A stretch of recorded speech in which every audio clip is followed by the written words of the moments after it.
Studio Talk Show.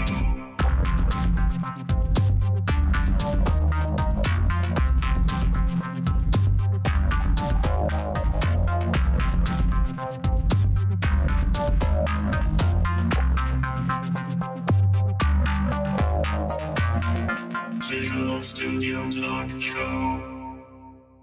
Bienvenue à une nouvelle émission du Visual Studio Talk Show, le podcast où on discute d'architecture logicielle avec la plateforme Microsoft. Je m'appelle Mario Cardinal et très heureux d'avoir avec moi mon comparse, Guy Barrette. Hey, salut Mario, comment vas-tu? Ça va bien? Est-ce que t'aimes ça te faire appeler comparse? Comparse. Je sais pas, il y a une couple de mois, je me souviens plus c'était quoi, mais... Donc, en tout cas, c'est un terme politique, en tout cas, bien.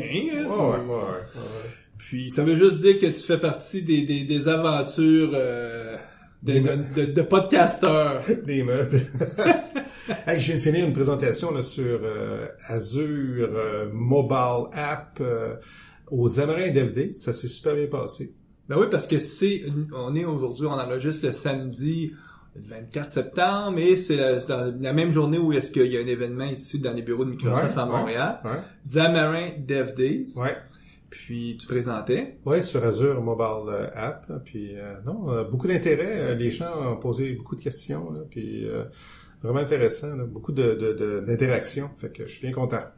Ben, je dirais même à quelque part, quand on regarde toute l'effervescence qu'il y a autour du mobile, ça nous rappelle, tu sais, son monde, moi j'ai beaucoup de cheveux gris, là, mais tu sais, quand à l'époque, quand il y avait parti le groupe VB6, tu sais, il y avait de l'effervescence autour de VB, puis à un moment donné, .NET, là, c'est maintenant mobile qui est la grosse chose. Puis nous, vu qu'on est toujours en avant sur les choses, mais on va vous parler même de l'après-mobile. Ah. Donc, c'est notre sujet aujourd'hui. Mais avant de dire ça, j'en profite, moi, juste pour faire savoir aux auditeurs que moi, je viens de finir mon contrat. Donc, je suis à la recherche d'un contrat.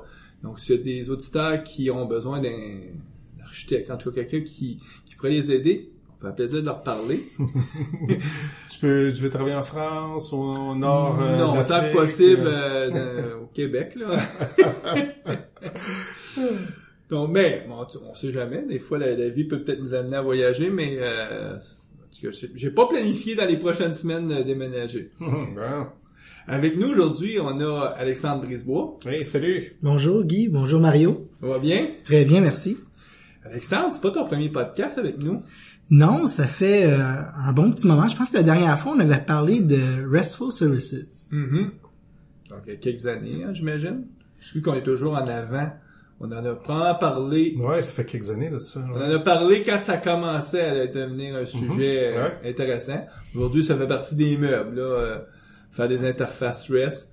Ce qui est un peu malheureux, c'est que ça fait partie des meubles, mais les gens font encore trop des interfaces très web, mais pas tant que ça sur les principes de consommer des ressources, mais c'est un autre sujet. Oui, je pense qu'on peut en parler vraiment longtemps de ça parce que il n'y a pas nécessairement encore de standard accepté pour du vrai hypermédia, par exemple, puis c'est encore très drivé par l'application qui va la consommer ou le domaine d'affaires, puis on n'a pas encore trouvé, je pense, la recette que tout le monde s'entend à utiliser là, en termes de protocole ou technologie. D'un autre côté, si t'as fait une interface spécifiquement pour une application mobile, puis que tout marche bien, ben, il est où le problème? T'sais, quelque part... c'est peut-être pas forcément, tu sais, aussi, mettons, quand tu fais un post, que tu crées une nouvelle ressource, tu retournes pas un 201 created, mais tu retournes un 200 OK. C'est sûr que tu utilises peut-être pas de façon la meilleure les codes de retour HTTP, mais si ton application fonctionne, bon, quelque part, t'as quand même atteint ton objectif. Ça a fonctionné super bien jusqu'à temps que un jour quelqu'un décide qu'ils veulent s'attacher à ton API, puis commencer à construire des add-ons ou monétiser ton API à travers des API Management Services. C'est là que ça commence à être un petit peu plus difficile, surtout que généralement on veut pas briser l'interface, on veut trouver des moyens de gérer la chose avec un peu plus d'agilité. Puis ça demande beaucoup de créativité quand on part de quelque chose qui a été fait sur des principes qui étaient valides il y a plusieurs années, dans un monde où tout change tellement vite, surtout autour du cloud. À l'époque, on t'avait approché justement de parler des interfaces REST parce que tu t'intéressais à ça, parce que tu fais que, bon, t'étais intimement, pas intimement, mais fortement impliqué dans tout ce qui est les infrastructures cloud, Azure pour pas le nommer.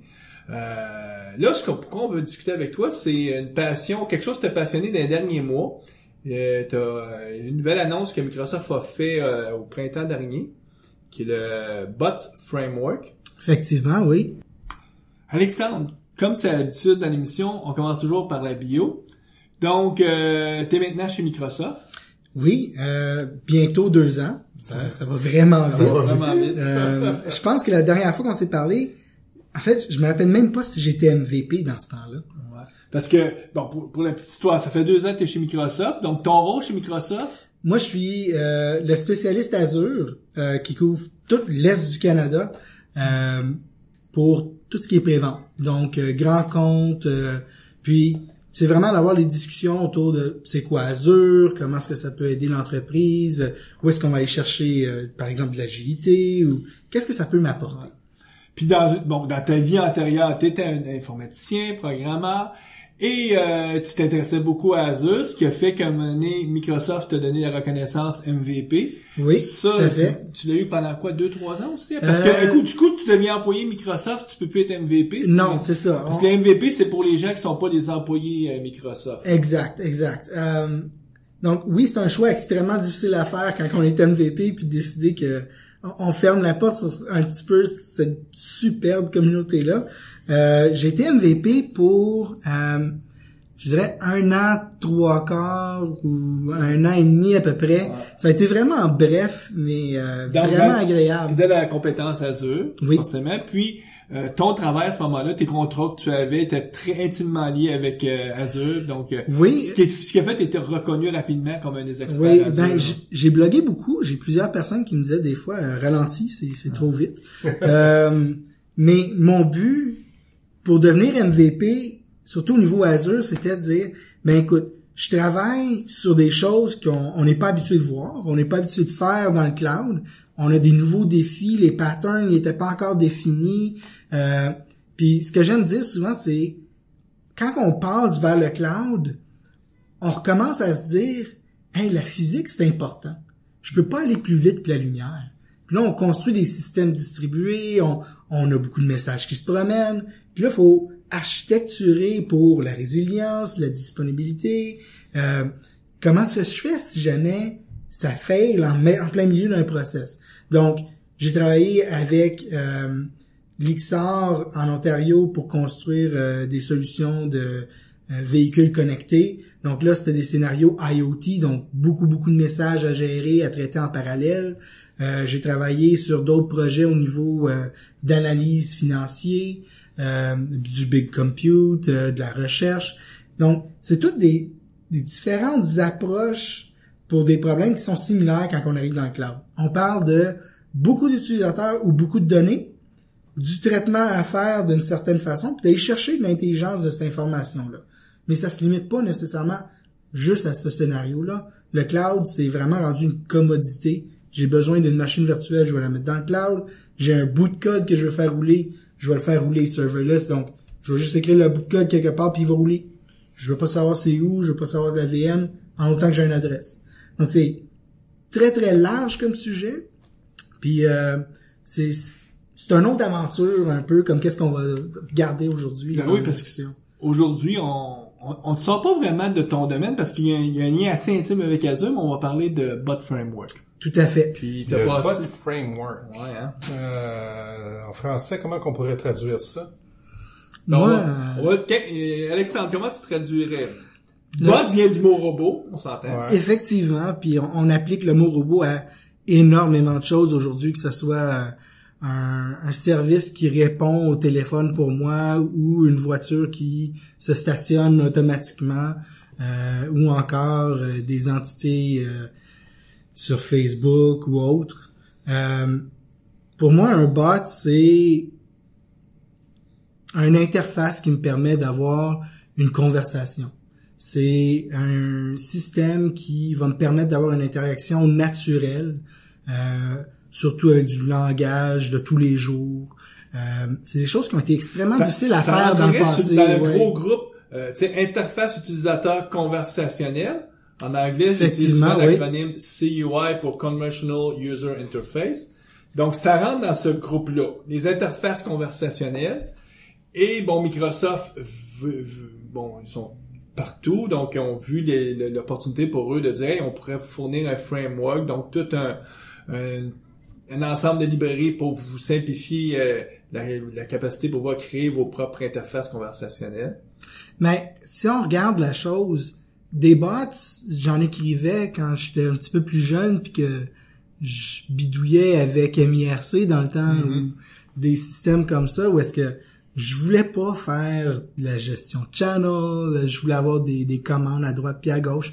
C'est sûr que c'était un peu moins naturel comme communication, mais j'avais quand même un morceau de code quelque part qui agissait de façon décentralisée ou moins directe que moi avec les droits complets sur l'environnement. C'est intéressant ce que tu es en train de dire, parce que là, on va tout de suite clarifier une chose avec les auditeurs. On pourrait, passer interface conversationnelle, c'est dire, c'est quand je parle avec une machine. Puis là, nous, on veut pas traiter de ce domaine-là. Les gens qui, par exemple, qui ont une boîte Amazon Alexa ou la nouvelle boîte Google ou Siri. Vocal, là, quand tu vocal. La voix, là. Là, nous, on parle pas de faire un robot pour être capable de faire une conversation vocale. Ultimement, ça pourrait peut-être être ça dans le futur, mais à court terme, c'est vraiment clavardage. C'est vraiment le chat. Ben, non, pas vraiment. Parce que, aujourd'hui, en fait, la raison pourquoi que les bots sont importants, c'est, aujourd'hui, on a les technologies puis les services qui nous permettent de rapidement construire des bots, autant audio, donc un bot avec lequel je vais parler, ou un bot avec lequel je vais clavarder. Puis les services en soi, c'est des services d'intelligence artificielle. Donc, un service qui va me permettre de comprendre le langage que la personne a utilisé pour me poser une question, ou encore la personne me dit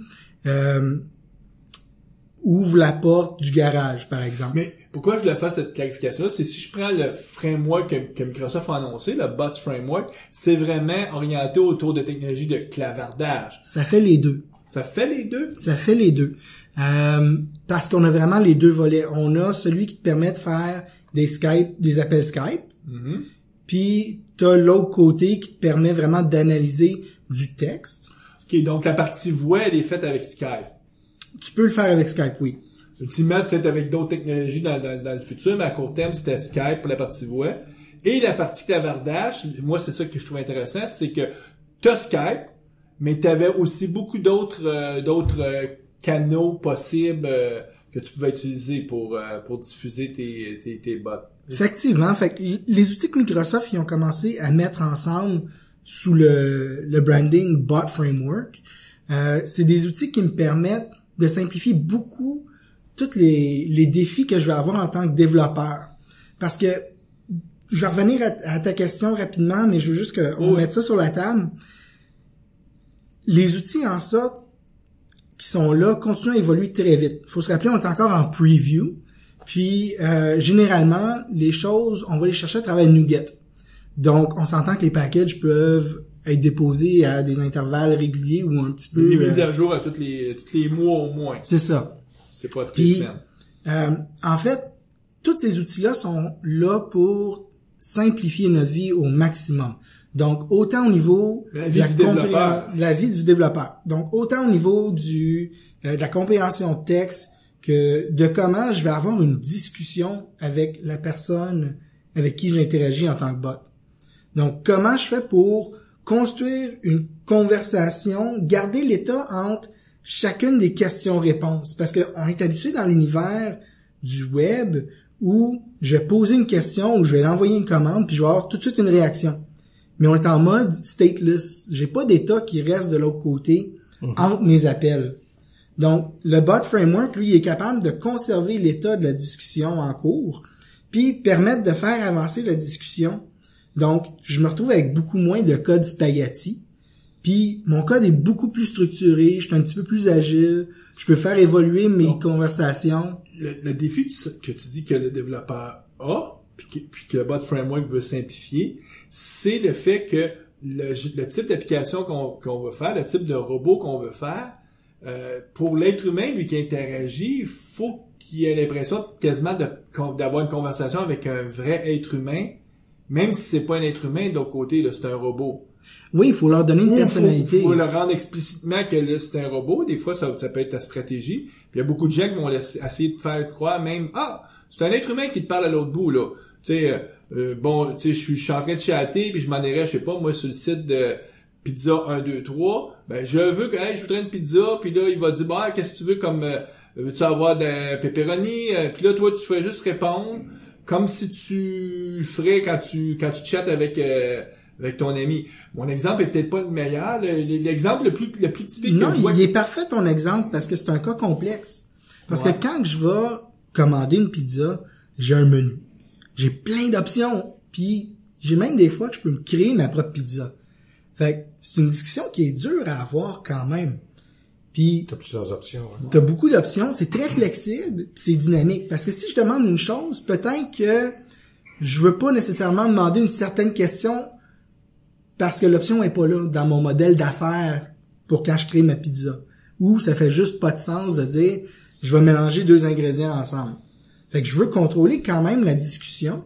Puis pour être capable de faire ça, le Bot Framework, il y a un SDK qui fait partie de ça, qui nous donne, par exemple, FormFlow.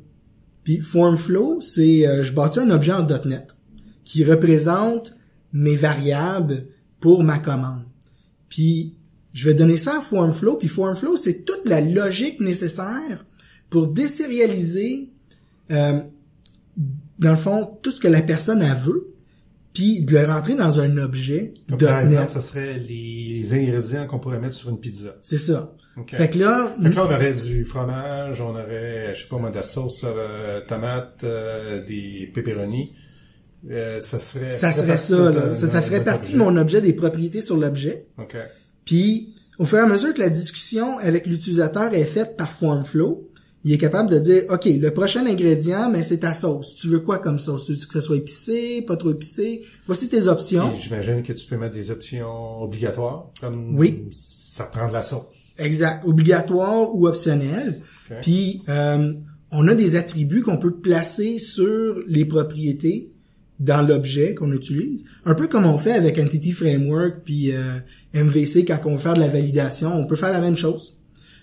Donc là, je peux mettre des templates de phrases à répondre à l'utilisateur ou dire, OK, tu as sélectionné telle chose ou est-ce que tu as commencé à dire, mettons, je veux du poulet rôti, mais on l'exprime de différentes façons. Fait que là, je vais mettre un regex expression qui va dire, si la personne a dit à peu près telle chose, c'est vraiment telle chose qu'elle veut dire. Des synonymes?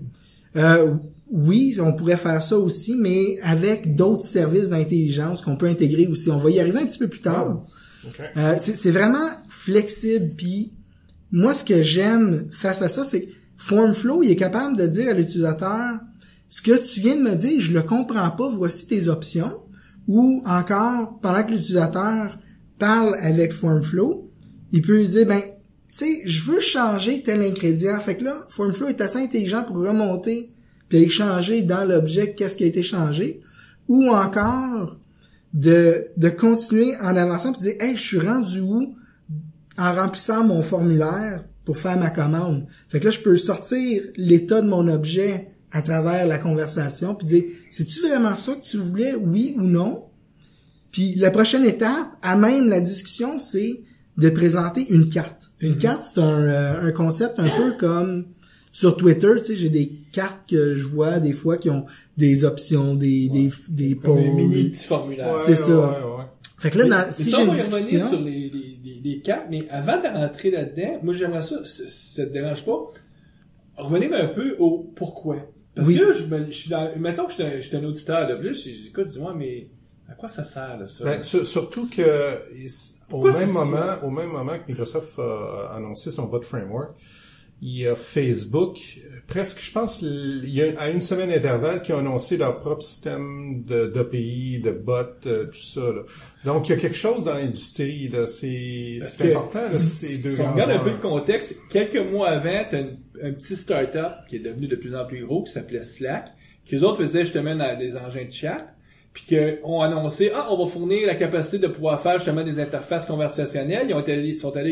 il y a des investisseurs de capital de risque qui ont investi beaucoup d'argent dans leur compagnie. Puis là, t'as Microsoft qui annonce, hey, nous autres, on va faire aussi des interfaces conversationnelles. Au même moment, Facebook, il dit, nous autres, là, la réalité, c'est que Messenger, c'est l'outil le plus utilisé sur Facebook. Puis on veut maintenant étendre Messenger, que ça devienne une plateforme où on fait justement des interfaces conversationnelles. Et t'as Google de l'autre côté qui dit, nous autres aussi, on embarque dans le bateau. Il dit, bon, il y a quelque chose. Là, il est presque au même moment. Là. Effectivement. Mais si je suis l'utilisateur, là, c'est comme, OK, mais pourquoi tout ce monde-là veut me faire des interfaces conversationnelles? Qu'est-ce que ça va apporter, là, à un utilisateur? Ben, moi, il y a beaucoup de choses, qui me passent en tête puis qui me passionnent à propos de ça, puis peut-être que c'est des raisons pourquoi que c'est devenu important. Pour moi, personnellement, là, les bots, c'est les nouvelles applications. Pourquoi? Ben, je vais revenir un peu à ce qu'on disait tantôt au niveau des différents moyens de communication, de clavardage, par exemple. Le bot framework, à travers le bot connector, un service qui est hosté dans le cloud, me permet de communiquer avec mon bot sur Skype, sur un chat dans une page web, par email, par SMS, sur Facebook Messenger, sur GroupMe, sur Kik, sur Slack, Telegram, Twilio. Fait que là, j'ai vraiment énormément de différentes façons d'interagir avec mon bot. Puis, ça me donne plusieurs choses en tant qu'entreprise. Puis, juste pour la petite nuance, il y a quelques semaines, Apple a aussi annoncé que leur engin de messagerie et de messaging qu'ils ont va aussi être capable d'être étendu puis d'avoir des interfaces. C'est comme si tout le monde se dit, maintenant, on n'a plus besoin de télécharger et d'installer une application mobile. Tu vas tout faire à partir de ton engin de messagerie. Mais c'est là que je voulais aller, Mario, avec ça, parce que pour une entreprise, ce que ça veut dire, c'est j'ai moins de coûts au niveau du déploiement, parce que là, je vais déployer, en fait, un service REST. On fait déjà ça aujourd'hui quand on déploie un site web. Une technologie du côté serveur. C'est ça, c'est ce qu'on connaît déjà. Dans le fond, le bot qu'on crée, c'est un service REST. Puis, ce que ça me donne aussi en tant qu'entreprise, c'est là, aujourd'hui, là, on a une conversation, puis c'est super dynamique. Puis je suis sûr que nos auditeurs, ils s'en rendent compte, on saute d'une place à l'autre. Nos fils conducteurs d'idées sont quand même un peu mêlés, puis on revient sur des sujets au fur et à mesure qu'on avance. C'est quand même assez complexe. Une conversation normale. Oui, c'est ça. Okay. Puis à cause en tant qu'humain, on utilise le langage pour communiquer, le langage nous donne cette flexibilité-là. Ouais. Donc, pendant qu'on discute, on n'a pas étudié la conversation, on n'a pas fait des pratiques avant de se parler d'une façon quelconque. On s'adapte vraiment au contexte évolutif. On l'analyse au moment où ça se passe. C'est ça. Donc, pour une entreprise, j'ai pas besoin d'entraîner ou de monter des classes ou des cours exhaustifs pour mes utilisateurs. La discussion devrait avoir tout le contexte pour aider les personnes à interagir puis d'être capable d'accomplir ce qu'ils veulent faire. Le but, c'est, même au niveau de l'accessibilité, c'est quelque chose qui est super difficile aujourd'hui parce que, mettons que je mets quelqu'un qui est aveugle devant un service ou une interface UI. Comment est-ce que la personne a fait pour comprendre toutes les nuances de l'interface utilisateur avec les boutons, comprendre les contextes? Le bouton il est actif parce que j'ai coché 3 autres cases. C'est vraiment difficile.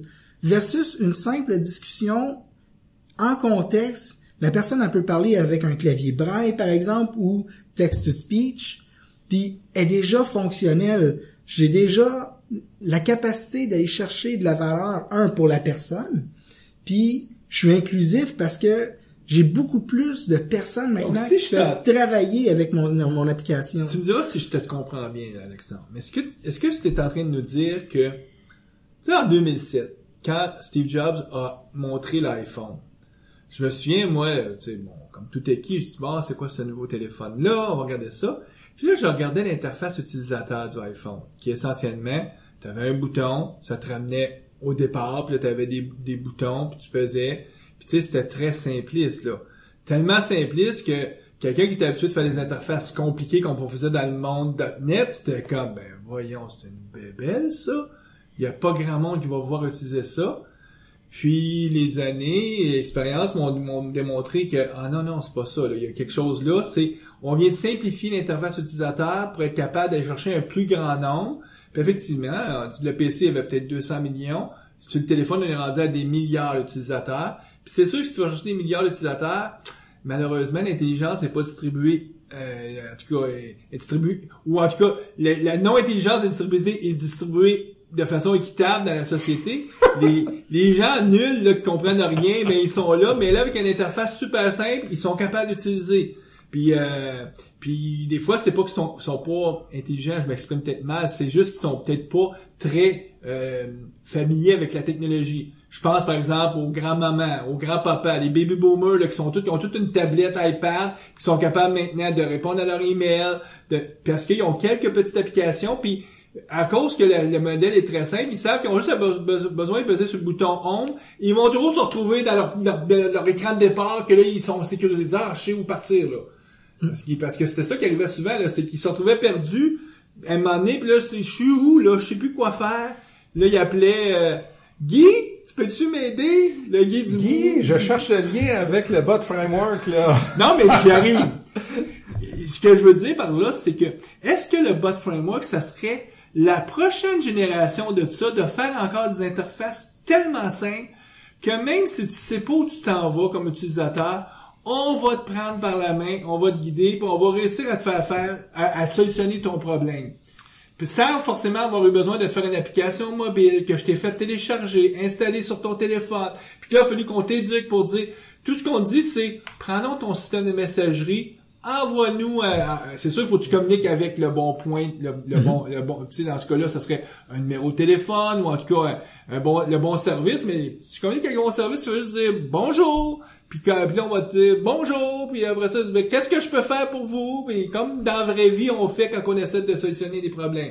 Oui, c'est là que je vais avec ma pensée, puis je la lance un petit peu plus loin même que ça, parce que quand on regarde la société en général, tout le monde a un niveau d'éducation différent. T'as des personnes qui parlent pas nécessairement la langue de ton application, d'autres que c'est leur seconde langue. C'est quand même complexe comme challenge à relever. Puis quand on va chercher, par exemple, puis là je sors vraiment de notre zone de confort, là, ok?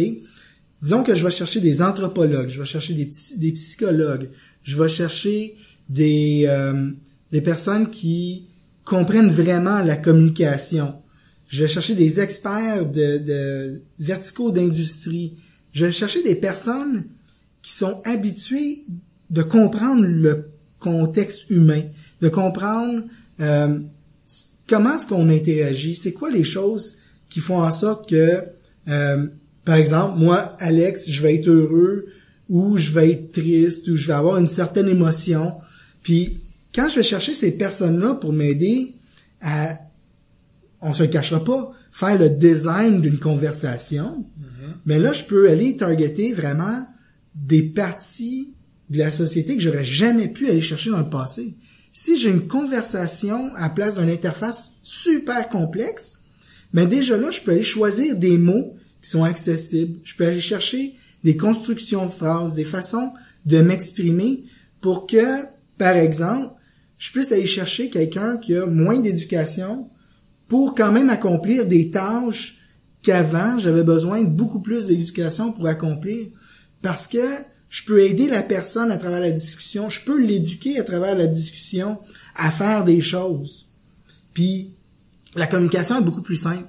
Tandis que si j'ai une interface utilisateur, j'ai besoin de contexte, j'ai besoin de knowledge pour pouvoir l'utiliser. Donc, imaginons que j'achète ton argument. Oui, c'est vrai, ça, on peut faire des interfaces beaucoup plus simples. En tout cas, le point d'entrée est beaucoup plus simple pour monsieur, madame, tout le monde. C'est dynamique parce que la conversation elle-même, basée sur comment tu interagis, tu peux mettre de l'intelligence artificielle, puis l'affaire évolue dans des différentes directions. L'intelligence artificielle va être du côté du cloud. Oui, donc tout à fait. Mais moi, ce que j'aimerais, là, qu'on énumère, c'est quoi les points d'entrée? Là, je suis un utilisateur, là, par où je peux être capable de consommer un service qui aurait été fait avec Bot Framework. Là, tu me dis, je peux le faire à travers juste du texting, le SMS standard? Oui, tout à fait. Je pourrais le faire par SMS, à travers Twilio. OK, ce serait à travers Twilio. Ouais, c'est ça. Mais là, parce que, tu sais, mettons, c'est comment je vais dire à mes utilisateurs appeler tel numéro de téléphone? Mettons, une ligne de support pour ton imprimante, mettons.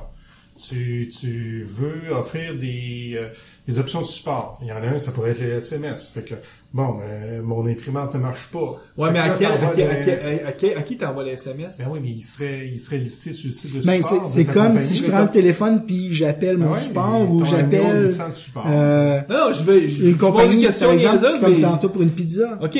Donc, imprimante Mario incorporée, là. Fait que là, support, envoyer un SMS. Ben là, je dis, donc, le SMS.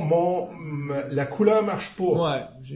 OK. Puis là, il parle à la conversation, puis maintenant, après 10 ou 15 minutes, il devrait avoir aidé à faire en sorte que ton imprimante imprime, mettons. C'est ça. Fait que ton SMS, c'est ce qu'on appelle un channel. Ouais. Ben, c'est quoi les autres channels possibles? Ben, c'est les autres qu'on a énumérés tantôt, fait que le web chat, le email. Vas-y tranquillement. L'auditeur, il dit, moi, le SMS, j'utilise pas ça. Donc, qu'est-ce qu'il y a d'autre? Fait que Facebook, on utilise. Donc, Messenger de Facebook. Oui, tout à fait. Skype, qu'on mentionne depuis tantôt.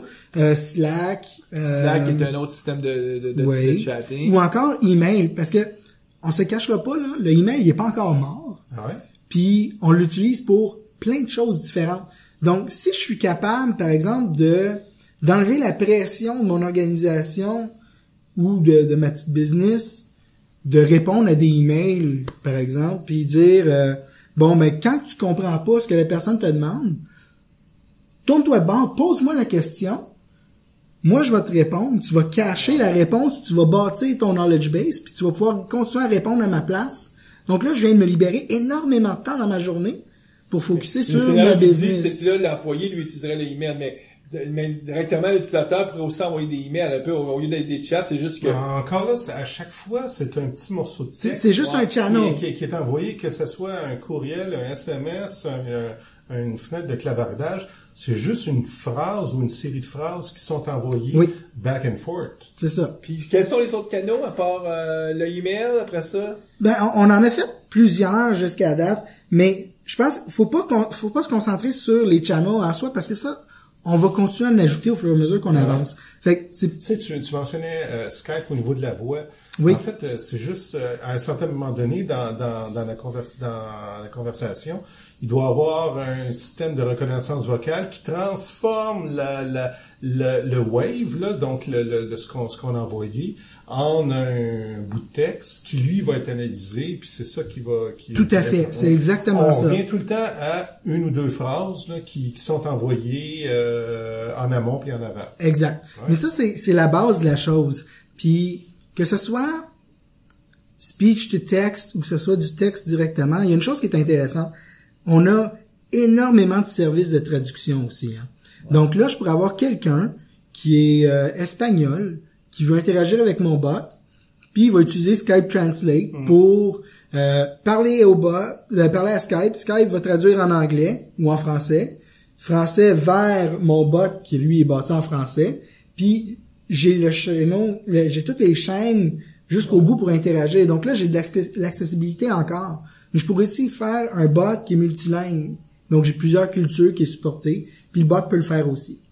Là, tout ce qui colle ça ensemble, c'est ce qu'on appelle le bot connector. C'est là que je vais aller me connecter dans des channels différents. Donc là, je vais aller dire, je veux que mon bot soit accessible par web chat ou par Skype ou par email. Puis le web chat, il est quand même assez important parce que c'est lui que je vais aller placer sur mon site pour avoir une relation personnelle avec mon utilisateur. Ou que je vais aller placer dans une application mobile, par exemple. Puis, qu'est-ce que ça m'apporte? Ça m'apporte, oui, une interaction, le fun, très... le user il est très engagé dans la discussion aussi, mais ça me permet aussi d'utiliser des paradigmes différents. Donc, les 4 qu'on mentionnait tantôt, mais là, je peux donner des options à même le chat. Fait que la personne, elle peut me dire, j'aimerais trouver un hôtel. Le bot peut dire, par exemple, ben, tu m'as déjà parlé dans le passé que tu voulais aller à Punta Cana. Donc, je vais te présenter les hôtels de Punta Cana parce que j'ai quand même de l'état de sauvegarder de mes anciennes conversations. Si c'est une nouvelle conversation, je pourrais dire, tu vas aller où? Puis, je présente tout de suite des cartes avec une belle grosse photo, un sous-titre, un bouton dire « Je veux acheter ici tout de suite ». Donc là, je suis en contexte dans la discussion, puis je peux déjà commencer à interagir au niveau business avec mon utilisateur. Je peux lui présenter des résultats de restaurants, des hôtels, des choses comme ça. Une carte, est-ce que tu peux faire un peu ce qui ressemblerait à un formulaire comme on connaît aujourd'hui avec quelques champs que tu peux remplir puis que tu tapes, ou c'est toujours... il y en a-tu un qui est un peu comme une espèce de carte générique? Encore là, tu ramasses juste des informations que tu vas envoyer au back-end? Ben, ça, c'est drivé par le back-end, la petite carte. Ouais. Puis, la carte, c'est pas tous les channels qui peuvent le faire aujourd'hui. Il y en a quelques-uns comme Facebook, puis Skype, le web chat aussi. Puis, ça, ce que ça donne, c'est l'habilité de dire, bon, là, je vais te donner de l'interaction visuelle. Tu peux pas rentrer l'information comme on est habitué de faire avec un formulaire. Là, je veux vraiment diriger la relation puis la discussion. Donc, je vais présenter, par exemple, une photo d'un hôtel, puis là, je vais mettre 3-4 boutons en dessous pour dire, je veux voir les chambres en bas de $100, au-delà de $300, par exemple, pour gager un peu qu'est-ce que l'utilisateur fait. Le bouton qui est là, moi, en tant que développeur, je peux dicter qu'est-ce qu'il est. Ouais.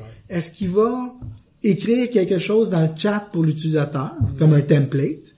Est-ce qu'il va envoyer un message texte au bot en arrière sans que l'utilisateur le voit? Est-ce qu'il va m'avancer dans mon processus de vente pour m'amener jusqu'à une carte qui, elle, me permet d'offrir un...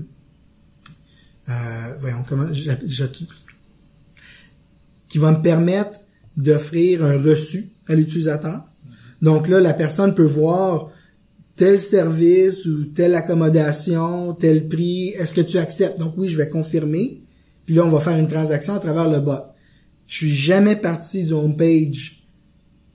Je suis resté dans le chat. J'ai pas eu besoin de cliquer partout, de faire des recherches quelconques.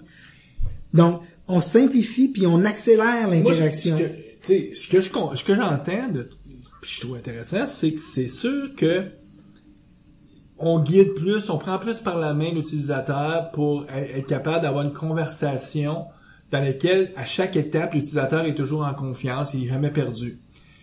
Donc ça, parfait. Ça marche bien pour tous ceux qui sont pas familiers, mais qui sont pas familiers avec la tâche, mais ceux qui sont familiers avec la tâche, il y a quelqu'un par exemple qui disait, tu sais l'exemple que Microsoft donnait sur leur bot framework, commander une pizza, il dit lui il a calculé, il dit il y a eu 42 échanges back and forth. Donc il dit donc j'ai calculé que la personne pour être capable de pouvoir commander sa pizza, a fallu qu'elle tape 2400 caractères. Il dit c'est 2400 fois qu'il tape une touche. Il dit avec une interface, juste un formulaire, ça aurait été peut-être 6 touches ou 8 touches pour être capable de dire voici ma pizza que je veux. C'est sûr que dans ce cas-là, c'est juste 8 touches, mais il faut que tu sois formé parce qu'il faut que tu comprennes l'interface. Dans l'autre cas, c'est 2400 caractères que tu as écrit. Je sais pas si c'est 2400 caractères, c'est peut-être 1200, là, mais c'est beaucoup. Ça, puis lui, c'était un peu l'argument de dire, c'est sûr quand t'es perdu, tu sais pas, tu t'en vas, ben taper 1200, sont tenus par la main, ça te dérangera peut-être pas, mais quand tu sais ce que tu veux faire, puis son argument, c'est-à-dire, lui il disait, je suis pas sûr que c'est la solution à tous nos problèmes. Tu sais, on a toujours le rêve que, voici le nouveau type d'interface et dorénavant, on va tout faire comme ça. Le silver bullet. Le silver bullet. La réalité, c'est, ça va solutionner un type de problème, mais ce n'est pas la seule chose. Puis ce qui est un peu malheureux, c'est qu'on voit, par exemple, Facebook, qu'eux autres annoncent ça, disant, c'est la nouvelle façon, là, vous allez faire toutes vos applications dans Facebook de cette nature-là.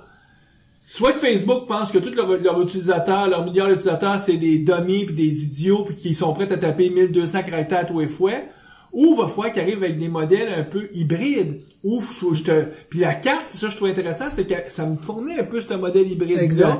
Là, malheureusement, c'est pas toutes les plateformes qui le supportent, mais là, Messenger, donc de Facebook annonce quelque chose qui va être une espèce de format 4, Slack a déjà ça, Web c'est déjà là, puis à un moment donné, il y a Google qu'on n'a pas parlé, mais que les autres aussi, ils veulent être dans ce game-là, mais ils ont décidé de pas du tout s'allier avec la plateforme Microsoft. Des fois, il y a des gens qui ont peur des plateformes, puis il y en a d'autres qui sont plus dans le modèle de dire, collaborons, puis ça va aider tout le monde. Fait que Mario, t'as entièrement raison, c'est pas un one size fits all.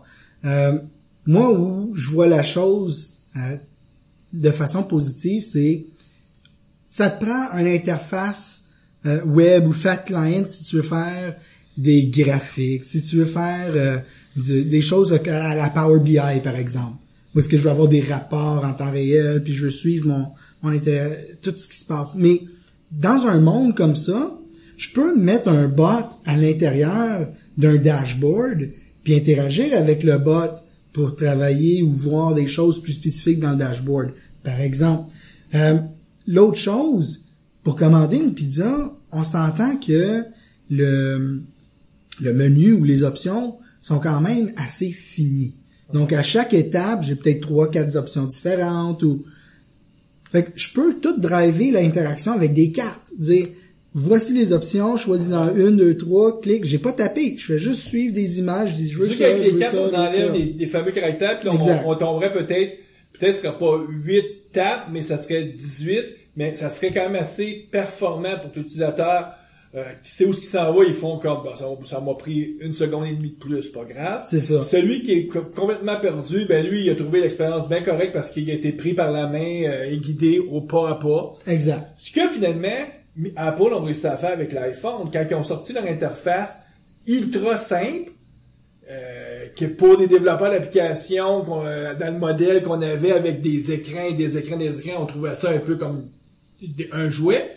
La réalité, c'est que c'était pas un jouet. Il y a maintenant des milliers, même des centaines de milliers d'applications qui roulent sur la plateforme iPhone, parce qu'on s'est rendu compte que ça pouvait être utile. Puis à tous les jours, même, il y a des choses qu'on fait juste sur notre iPhone ou sur notre téléphone qu'on fait plus sur un PC, là. Tout à fait, oui. Moi, je sais que je vois plus jamais voir la température ailleurs que sur mon téléphone. Parce que c'est bien correct, là. Je tape là, je vois ce qui s'en vient, puis souvent, on veut juste savoir qu'est-ce qui va être la température dans les 3-4 prochains jours. Oui, puis il y a une affaire que moi j'aime beaucoup au niveau du bot. Parce que dernièrement, je me suis vraiment arrêté à penser un peu plus à mais pourquoi je veux faire un bot? T'sais, au niveau, oui, de l'entreprise, je veux faire de l'inclusion sociale, je veux réduire la discrimination, je veux augmenter l'accessibilité, je veux réduire mes coûts d'opération en tant qu'entreprise. Puis, c'est toutes des choses qui sont vraiment difficiles à faire, qui sont répondues par le bot.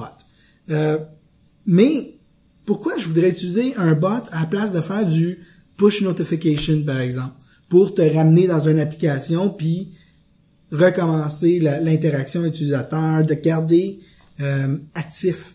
Mais pour moi, le bot il est beaucoup plus naturel. Parce que là, je vais recevoir une notification, puis il faut que je pèse sur la notification, que je rentre en contexte dans l'application. J'ai quand même un switch de contexte mental à faire.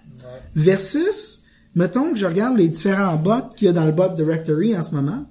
C'est la place où on va pouvoir afficher nos bots publiquement. Donc, il y a un répertoire de bots maintenant, là. Exact. Puis il y en a un. On va mettre le lien, nous autres, pour que les auditeurs. Ouais, on va mettre ça dans les notes. Il y en a un, par exemple, c'est le Azure Bot. Moi, je suis un petit peu biaisé. J'adore Azure. C'est vraiment la chose qui me drive à tous les jours. Donc, c'est un bot que Microsoft ont fait pour t'aider à naviguer dans Azure. C'est un bot qui a été fait. Puis lui, ce qui me permet de faire, par exemple, c'est de dire, je veux m'abonner aux événements d'une machine virtuelle. Ou je veux être capable de dire à ma machine, au bot, ferme ma machine virtuelle, par exemple. Mais là, je peux être dans un métro ou dans un autobus, recevoir un chat Skype qui me dit j'ai un problème avec la machine virtuelle. Puis tout de suite, dans le chat, comme si c'était un SMS, je dis fais un shutdown. Puis là, je continue ma vie comme si de rien n'était. Je viens d'avoir une interaction super rapide, super simple, comme j'ai avec mes amis par SMS ou par chat. Puis je viens d'interagir, je viens d'avoir un impact réel sur les ressources ou ma VM ou mon service. Je pourrais dire, repars ma VM, par exemple. Je sais qu'il y a un scénario que j'ai lu, que j'ai trouvé qui est très réaliste aussi. Puis j'imagine que déjà, j'ai pas été de voir le répertoire, mais il y a peut-être du monde qui offre ça. C'est un peu avoir un assistant personnel pour céduler des rendez-vous avec du monde. Y a-t-il quelque chose qui est long, comme t'es dans un email, puis il dit quand est-ce qu'on se voit, tel jour, non, je peux pas, tout ça. Puis grosso modo, ce qu'ils disent eux autres, c'est donne ça à ton robot, ton assistant personnel, puis lui, il va contacter l'autre personne en disant donc là, ça peut être par email, du quand est-ce que tu es disponible? Puis si même il apprend que quand tu dis juste, par exemple, je sais pas, moi, cédule un rendez-vous avec mon fils, mettons, ben il vient connaître ton fils, il sait qu'il travaille le samedi, il sait qu'il va à l'université, puis il est même capable de proposer des plages horaires qui ont peut-être du sens, puis qui ont du sens avec ton horaire à toi. Donc, ce genre de scénario-là aurait du sens aussi avec une interface de cette nature-là. Oui, peut-être. Je dis peut-être parce que généralement, ce type de contexte-là, je vais avoir ça avec les assistants personnels qu'on a déjà. Okay. Cortana ou Siri ou je me rappelle jamais du nom de celui Google, c'est quoi leur nom officiel pour celui-là? Je me rappelle jamais. Comment ça s'appelle Google Voice? je sais pas. Fait,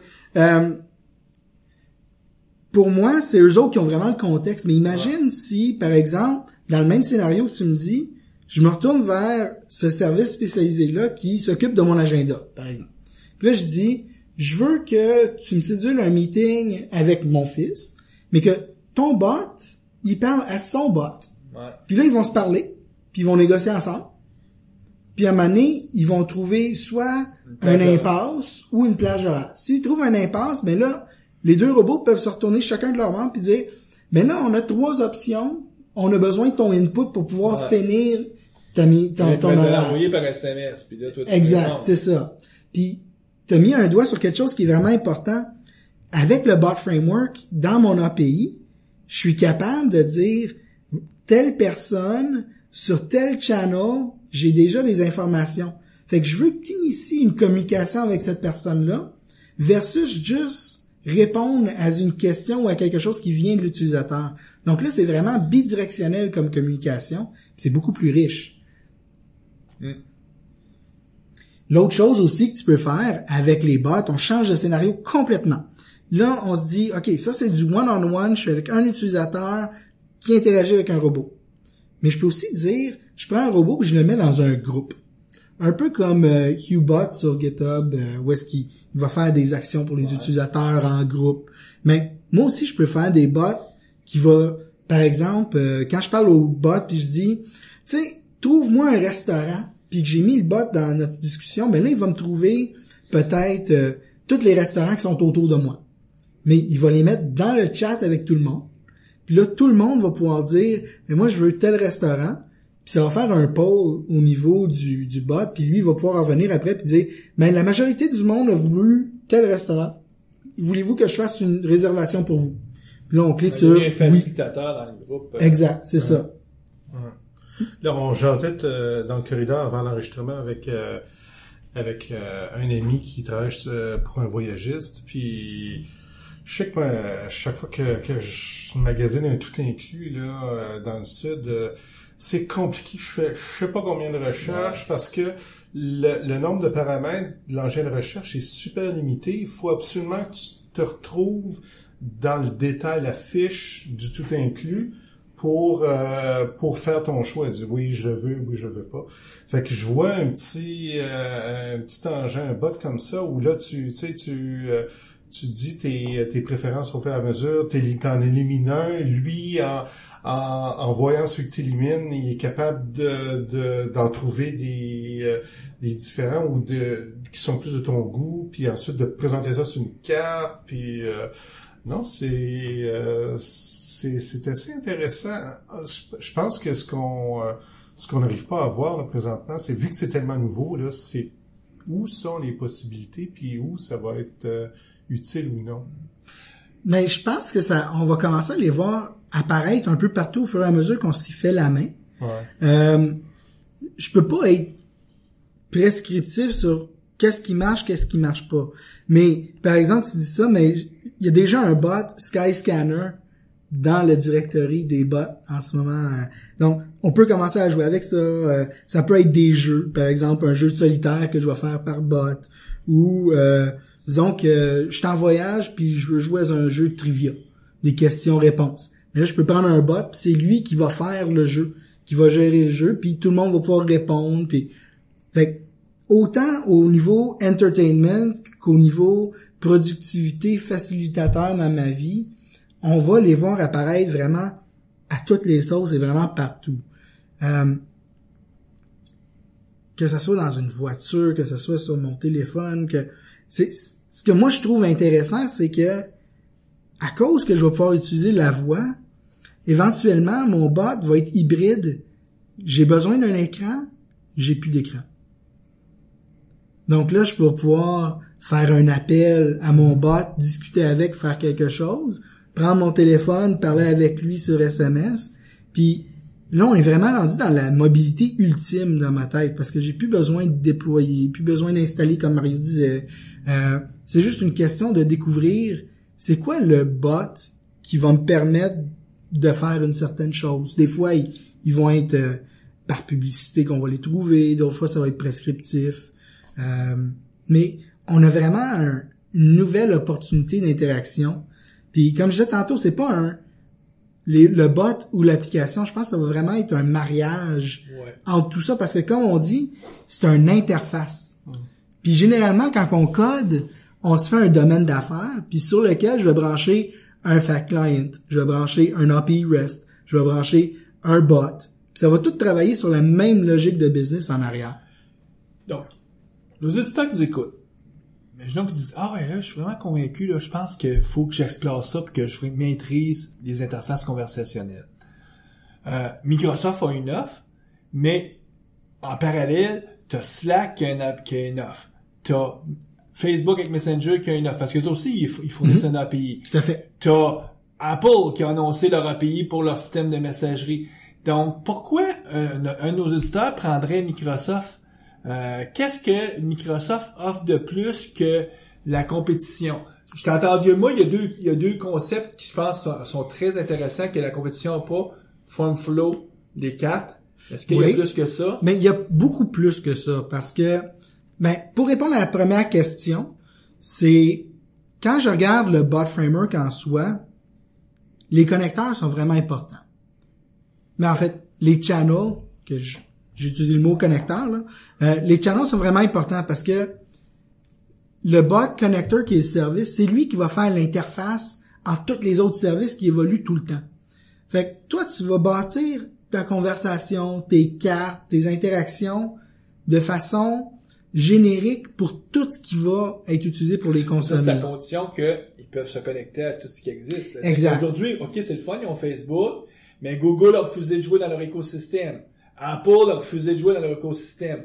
Donc, tu sais, si, mettons, quelqu'un dit « Ah, ben moi, je voudrais vraiment que ça soit sur un iPhone », il va probablement peut-être se regarder sérieusement « Ah, qu'est-ce que Apple m'offre? » Puis, là, à quelque part, moi, ce que je voyais que eux autres, les outils que Microsoft offre les développeurs, FormFlow, c'est une intelligence très intéressante qui est difficile à programmer. Il faut que tu la programmes, là, du côté. Tout à fait. C'est sûr que, bon, Apple, eux autres qui vont dire, ouais, mais moi, je peux te linker de l'application, je peux te ramener dans tu sais, donc, je peux faire des liens inter-applications parce que c'est ça leur écosystème.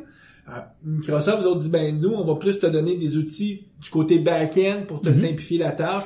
Oui. Puis d'autres outils qui sont les cartes. Mais là, il y a Facebook qui supporte Slack. Mais ça va changer, ça va évoluer, hein. C'est encore jeune comme espace. Moi, je dis que l'espace développeur puis le marché cible va définir qu'est-ce qui va gagner comme d'habitude, comme avec VHS puis Beta.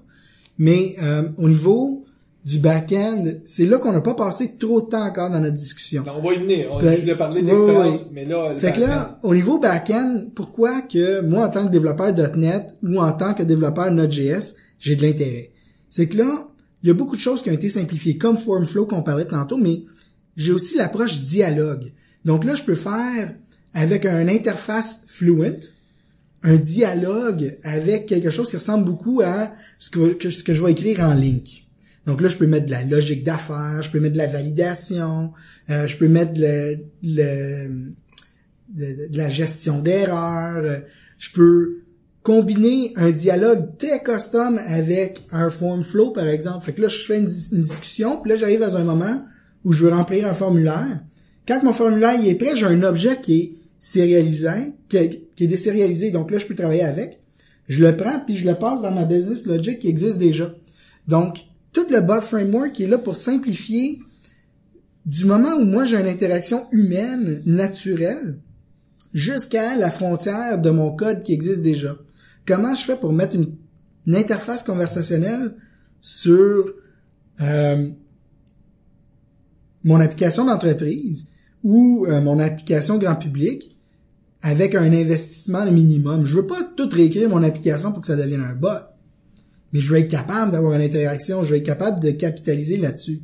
L'autre chose aussi, c'est de dire, je vais prendre le Form Builder, puis là, je vais customiser la façon que FormFlow va poser des questions, va se faire remplir. Fait que ça, c'est juste quelques-uns des gros morceaux. La plus grosse portion, je dirais, c'est plus au niveau de tous les services cognitifs. Donc ça, c'est des services qu'Azure offre. Oui. Donc là, par exemple, LUIS, qui est Language Understanding Intelligence Service. C'est un gros acronyme, encore une fois. Un service de compréhension des langages. C'est ça. Fait que là... langage naturel, on sent. Oui. Fait que là, sans avoir à coder, je peux je définis une application, puis je peux commencer à monter un modèle d'intelligence artificielle, de machine learning, puis toutes les phrases qui sont rentrées, mais là, dedans, je vais aller dire, telle phrase, il voulait dire qu'il voulait faire une recherche, puis qu'est-ce qu'il recherche, mais je vais le highlighter, puis je vais dire c'est quoi les entités que je vais utiliser. Fait que le moteur, il va apprendre avec ce qu'on a sélectionné puis ce qu'on configure, mais j'ai pas écrit une ligne de code. Donc là, c'est vraiment rendu facile pour moi, un développeur qui n'a jamais fait d'intelligence artificielle, de comprendre du langage naturel. Puis une fois que mon modèle y est fait, il est publié comme web service, je le bind directement dans mon bot framework. Puis j'ai pas besoin de gérer, faire des appels REST. Tout ça, c'est fait par le framework, le SDK le fait. Lui, il va prendre le intent, qu'est-ce que je veux faire, il va prendre les paramètres, c'est ça qu'il va donner à mon code de discussion, mon dialogue. C'est sûr qu'on fait un parallèle avec le vieux dialogue gris qu'on avait dans le temps avec Windows 3.1 et jusqu'à aujourd'hui. Mais c'est vraiment ça, c'est un dialogue qu'on a avec l'ordinateur. Puis avec ça, là, je vais pouvoir faire des actions, je vais pouvoir interagir, puis ça fait en sorte que, au fur et à mesure que tu as interagi avec le bot, je peux aller dans mon modèle puis le raffiner avec les nouvelles phrases qui sont rentrées qui n'ont pas été comprises. Puis là, je peux leur donner un sens. Donc, un des axes lequel Microsoft essaie de se différencier des Facebook de ce monde, c'est le fait qu'ils offrent déjà Azure, puis qu'ils ont une panoplie de services cognitifs que tu peux utiliser avec des interfaces qui sont pas forcément des interfaces programmables, mais des interfaces plus manuelles où est-ce que tu vas éduquer finalement ce service-là pour que tu te rendes le service que tu veux. Tout à fait. Puis moi, j'invite tout le monde à aller voir le portail des services cognitifs parce que c'est vraiment impressionnant.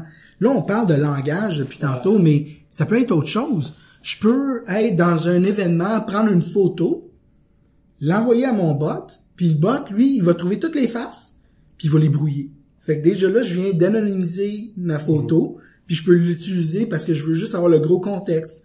Ou je me promène dans une ville, je prends des photos de nids de poules, je prends des photos de buildings qui sont endommagés. Puis là, je peux utiliser des services qui, eux, sont capables de retrouver des anomalies ou certaines choses, de taguer les photos d'une certaine façon, dire sur telle photo, il y a tel chien, ou il y a des personnes qui sont heureuses, puis de tel âge, par exemple. Fait que là, je peux commencer à aller chercher plus de contexte, autant avec des photos que du texte que de la voix.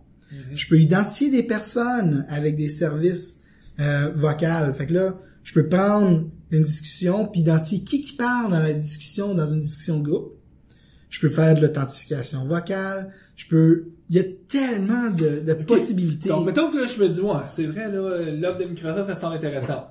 Je vais où partir? La première place où aller, c'est vraiment dev.botframework.com. On va mettre le lien. Oui, aussi. La doc, elle est toute là. Puis.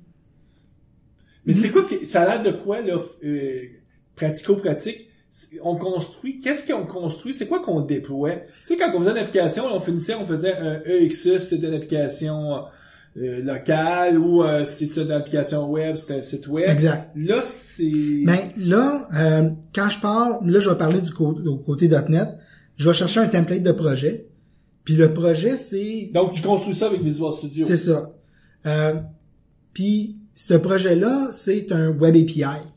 On connaît ça, c'est pas de la technologie donc, qui est nouvelle. Donc, c'est un nouvelle. Web API, là, comme on ferait, si on ferait une API REST. C'est ça. Puis, tout le bot framework puis le SDK au-dessus, les services d'intelligence, eux autres sont là pour nous aider à diriger la discussion, désérialiser ce qui est dit, pour que ça devienne un objet qu'on peut donner après ça dans un endpoint REST, dans du code qu'on connaît déjà.